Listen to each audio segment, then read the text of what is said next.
Middle east സംഘർഷങ്ങൾ ആരംഭിച്ചതു മുതൽ യുഎയിലെ താമസക്കാരുടെ ഫോണുകളിൽ വരുന്ന അലർട്ടുകൾ ശ്രദ്ധിച്ചിട്ടുണ്ടാകാം. ചിലപ്പോൾ അർദ്ധരാത്രിയിലോ അല്ലെങ്കിൽ അതിരാവിലെയോ ഒക്കെ ആവും ഈ ഒരു അടിയന്തര അലർട്ടുകൾ ലഭിക്കുന്നത്. അതിനാൽ തന്നെ ഈ മുന്നറിയിപ്പുകൾ പലരെയും പരിഭ്രാന്തരാക്കാറുണ്ട്. എന്നാൽ എന്തിനാണ് ഈ അലർട്ടുകൾ നൽകുന്നത്? എന്തുകൊണ്ടാണ് ചിലർക്ക് മാത്രം ഇത് ലഭിക്കുന്നത്? നിങ്ങളുടെ ഫോണിൽ അലർട്ട് വന്നില്ലെങ്കിൽ അതിന്റെ അർത്ഥം എന്താണ്? ഇങ്ങനെ തുടങ്ങിയ സംശയങ്ങൾ പലർക്കും തോന്നിയിട്ടുണ്ടാകാം. എന്നാൽ ഇനി അലർട്ടുകൾ വന്നാൽ തന്നെ നേരത്തെ ഉണ്ടായിരിക്കുന്നത് പോലെ ആരും പേടിക്കേണ്ട ആവശ്യമില്ല. മറിച്ച് ജാഗ്രത പാലിച്ചാൽ മാത്രം മതിയാകും.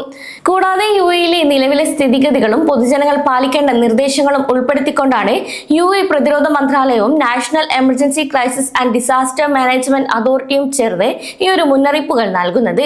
യുഎയിലുള്ളവരുടെ സുരക്ഷ ഉറപ്പാക്കുന്നതിനായി 2017 രൂപീകരിച്ച ഒരു സുരക്ഷാ ചട്ടക്കൂടാണ് നാഷണൽ ഏർലി വാർണിംഗ് സിസ്റ്റം. അതായത് അടിയന്തര സാഹചര്യങ്ങളിൽ പൊതുജനങ്ങൾക്ക് ജാഗ്രതാ നിർദ്ദേശം നൽകാനുള്ള ഒരു പ്രതിരോധ ഉപകരണമാണിത്. അടുത്തിടെ നടന്ന മിസൈൽ പ്രതിരോധങ്ങളുമായി ബന്ധപ്പെട്ടും കനത്ത മഴയോ കാറ്റോ ഉള്ള സമയങ്ങളിലും നിങ്ങൾക്ക് ഈ അലർട്ടുകൾ ലഭിച്ചിട്ടുണ്ടാകും. കൂടാതെ രാജ്യത്തിന്റെ ഔദ്യോഗിക സുരക്ഷാ ഏജൻസികൾക്ക് ഒരേ സമയം ലക്ഷക്കണക്കിന് ആളുകളിലേക്ക് കൃത്യമായ വിവരങ്ങൾ എത്തിക്കാൻ ഈ സംവിധാനം വഴി സാധിക്കുന്നു. ഈ ഒരു സംവിധാനത്തിന്റെ ഏറ്റവും വലിയ പ്രത്യേകത എന്നത് ഇത് പ്രവർത്തിക്കുന്നത് നിങ്ങളുടെ ഭൂമിശാസ്ത്രപരമായ സ്ഥാനം അടിസ്ഥാനമാക്കിയാണ്. അതായത് ഒരു അപകടത്തിന്റെ സ്വഭാവം, അതിന്റെ വ്യാപ്തി, അത് ബാധിക്കാൻ സാധ്യതയുള്ള പ്രദേശം എന്നിവ നോക്കി ആ പ്രശ്നം ബാധിത പ്രദേശങ്ങളിലേക്ക് മാത്രമേ ഈ അലർട്ടുകൾ അയക്കുകയുള്ളൂ. ദുബായിൽ ഒരു ശക്തമായ മഴ പെയ്യാൻ സാധ്യതയുണ്ടെങ്കിൽ ആ പ്രദേശത്തുള്ളവർക്ക് മാത്രമായിരിക്കും അലർട്ട് ലഭിക്കുക. കൂടാതെ അബുദാബിയിലുള്ളവർക്ക് ഇത് ലഭിക്കണമെന്നില്ല. മിസൈൽ പ്രതിരോധ പ്രവർത്തനങ്ങളുടെ കാര്യത്തിലും ഇതേ രീതിയാണ് സിസ്റ്റം പാലിക്കുന്നത്. തിരഞ്ഞെടുത്ത പ്രദേശത്തുള്ള എല്ലാ മൊബൈൽ ഉപകരണങ്ങളിലേക്കും സിം കാർഡ് ആരുടേതാണെന്ന് നോക്കാതെ തന്നെ അലർട്ടുകൾ എത്തിയിരിക്കും. കൂടാതെ ഇതിനിടയിൽ എൻ്റെ സുഹൃത്തിന് അലർട്ട് ലഭിച്ചു, എനിക്ക് ലഭിച്ചില്ല എന്ന പരാതി പലരും പറഞ്ഞിരുന്നു. ഇതിന് പ്രധാനമായും 2 കാരണങ്ങളാണുള്ളത്. ഒന്ന്, അലർട്ടുകൾ നൽകുന്ന സമയത്ത് നിങ്ങൾ ആ മേഖലയ്ക്ക് പുറത്തായിരിക്കും. അതായത് ഈ സിസ്റ്റം അത്രമേൽ കൃത്യതയോടെ ടാർഗറ്റ് ചെയ്താണ് അലർട്ടുകൾ അയക്കുന്നത്. അതിനാൽ തന്നെ നിങ്ങൾ പുറത്താണെങ്കിൽ ഈ അലർട്ടുകൾ ഒരിക്കലും ലഭിക്കില്ല. രണ്ടാമത്തെ കാര്യം എന്നത് നിങ്ങളുടെ ഫോണിലെ എമർജൻസി അലർട്ട് സെറ്റിംഗ്സ് ഓഫ് ആയിരിക്കാം. എന്നിരുന്നാലും മിക്ക സ്മാർട്ട് ഫോണുകളിലും ഇത് ഡിഫോൾട്ടായി ഓൺ ആയിരിക്കും.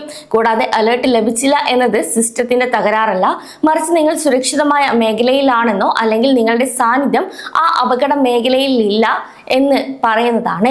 അതേസമയം ഈ സംവിധാനത്തിൽ 2 തരം അലർട്ട് ശബ്ദങ്ങളാണ് വരുന്നത്. ഒന്ന്, രാവിലെ 9 മണി മുതൽ രാത്രി 10:30 വരെ ഉയർന്ന ടോണിലുള്ള അലർട്ടും തുടർന്ന് സന്ദേശം അവസാനിച്ചു എന്ന് കാണിക്കുന്ന ടോണും ഉണ്ടാകും. എന്നാൽ രാത്രി 10:30 ശേഷമാണെങ്കിൽ ആളുകളുടെ ഉറക്കത്തെയും വിശ്രമത്തെയും മാനിച്ച് വളരെ കുറഞ്ഞ രീതിയിലുള്ള സ്റ്റാൻഡേർഡ് മെസ്സേജ് ടോൺ മാത്രമേ ലഭിക്കുകയുള്ളൂ. കാരണം നേരത്തെ ശബ്ദത്തിലുള്ള അലർട്ടുകൾ രാത്രിയിൽ വരുന്നത് മിക്ക ആളുകളെയും ആശങ്കയിലാക്കിയിരുന്നു. ഇതിനെ തുടർന്നാണ് ശബ്ദം കുറച്ചുള്ള അലർട്ടുകൾ രാത്രിയിലേക്ക് സെറ്റ് ചെയ്തത്. കൂടാതെ ഭീഷണി ഒഴിഞ്ഞു കഴിഞ്ഞാൽ സ്ഥിതി സുരക്ഷിതമാണെന്ന് അറിയിക്കുന്ന ഒരു ഫോളോ അപ്പ് സന്ദേശവും അലർട്ടായി ലഭിക്കും. ഈ ഒരു സമയങ്ങളിൽ പരിഭ്രാന്തരാകാതെ അധികൃതർ നൽകുന്ന നിർദ്ദേശങ്ങൾ കർശനമായി പാലിക്കുകയാണ് വേണ്ടത്. മിസൈൽ ഭീഷണികൾക്ക് മാത്രമല്ല ഈ സിസ്റ്റം ഉപയോഗിക്കുന്നത്. യുഎയിലെ കാലാവസ്ഥ കടുക്കുന്ന സമയങ്ങളിലും ഈ രീതിയിൽ അലർട്ടുകൾ നൽകാറുണ്ട്. താഴ്വരകൾ, ബീച്ചുകൾ, വെള്ളപ്പൊക്ക സാധ്യതയുള്ള ഇടങ്ങൾ എന്നിവിടങ്ങളിൽ നിന്ന് വിട്ടുനിൽക്കാനും ഈ അലർട്ടുകൾ ഇന്നും സഹായിക്കുന്നു. കൂടാതെ ജാഗ്രതയോടെ വാഹനം ഓടിക്കാനും ഗതാഗത തടസ്സങ്ങളെ കുറിച്ച് മുൻകൂട്ടി അറിയാനും ഈ സംവിധാനം പ്രവാസികൾക്ക് വലിയ സഹായമാണ് നൽകുന്നത്.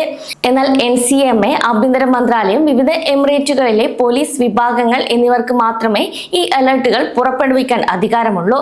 കൂടാതെ ഇതിലൂടെ ലഭിക്കുന്ന വിവരങ്ങൾ 100% വിശ്വസനീയമാണ്. അതിനാൽ ഇത് വ്യാജമാണോ എന്ന് ചിന്തിക്കേണ്ട ആവശ്യവുമില്ല. യുഎ നൽകുന്ന ഈ ഒരു അലർട്ടുകൾ നിങ്ങളെ ഭയപ്പെടുത്താനല്ല, മറിച്ച് നിങ്ങളെ സംരക്ഷിക്കാനാണ് എന്ന കാര്യം കൂടി ഇവിടെ ഓർക്കണം.